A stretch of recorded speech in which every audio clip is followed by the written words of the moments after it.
Back to my channel Mounika 1 to 3. ఈరోజు special లో calories high protein multigrain dosa. Healthy వేలో weight loss అవ్వాలనుకునే వారికి ది బెస్ట్ దోశ అని చెప్తాను.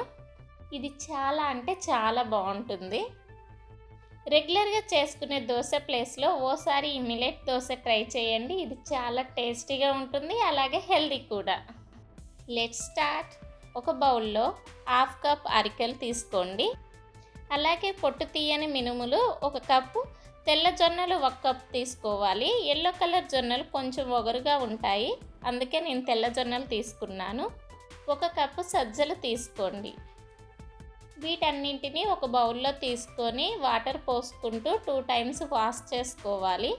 ఇలా వాష్ చేసుకున్న తర్వాత వీటిలోకి ఇవి పూర్తిగా మునిగేలాగా వాటర్ పోసుకొని మూత పెట్టేసి 8 అవర్స్ నాననివ్వాలి.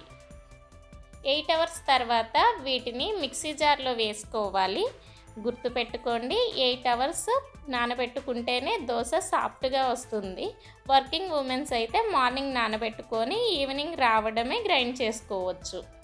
ఇప్పుడు ఇందులో లైట్గా వాటర్ యాడ్ చేసుకుంటూ మెత్తగా గ్రైండ్ చేసుకోవాలి.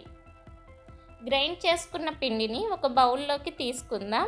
గ్రైండ్ చేసుకునేటప్పుడు ఎక్కువ వాటర్ పోయకుండా లైట్గా వాటర్ యాడ్ చేసుకుంటూ గ్రైండ్ చేసుకుంటే మిల్లెట్స్ సాఫ్ట్గా గ్రైండ్ అవుతాయి. ఈ పిండిలో వాటర్ యాడ్ చేసుకుంటూ దోశ కన్సిస్టెన్సీ వచ్చేలాగా కలుపుకోవాలి. ఇలా కలుపుకున్న ఈ పిండిని మూత పెట్టి 8 అవర్స్ పులియనివ్వాలి. చూడండి, 8 అవర్స్ నానిన తర్వాత ఈ పిండి బాగా పులిసి ఇలా పొంగింది.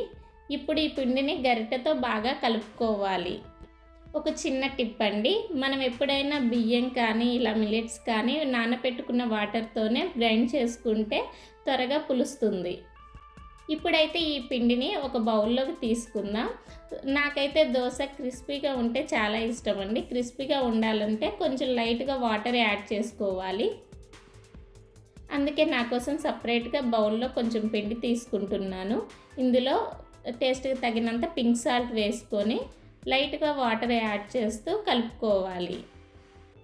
వెయిట్ లాస్ అవ్వాలి అనుకునే వాళ్ళు వైట్ సాల్ట్, అలాగే షుగర్, వైట్ రైస్ అనేవి స్కిప్ చేస్తే చాలా మంచిది. ఇప్పుడు స్టవ్ మీద పెనం పెట్టి పెనం వేడైన తర్వాత మనం ఈ పిండిని పెనం మీద వేసుకొని దోశలాగా చేసుకోవాలి. మనం ముందైతే ఆయిల్ ఏమీ యాడ్ చేయలేదండి. లైట్గా మీకు కావాలంటే లైట్గా ఆయిల్ అనేది దోశ మీద యాడ్ చేసుకోండి. ఆయిల్ తినొచ్చండి, లైట్గా తినొచ్చు, మరీ ఎక్కువ ఆయిల్ అనేది యూజ్ చేయకూడదు. దోశ 2 వైపులా కాలిన తర్వాత ఇలా ప్లేట్లోకి తీసుకోవాలి. మన హై ప్రోటీన్ లో క్యాలరీస్ దోశ అయితే రెడీ అయిపోయింది. ఈ దోశ ట్రై చేస్తూ టేస్ట్ ఎంజాయ్ చేస్తూ ఎలా ఉందనేది కామెంట్ చేయండి. అలాగే మన ఛానల్ని లైక్ చేయండి. Thank you for watching.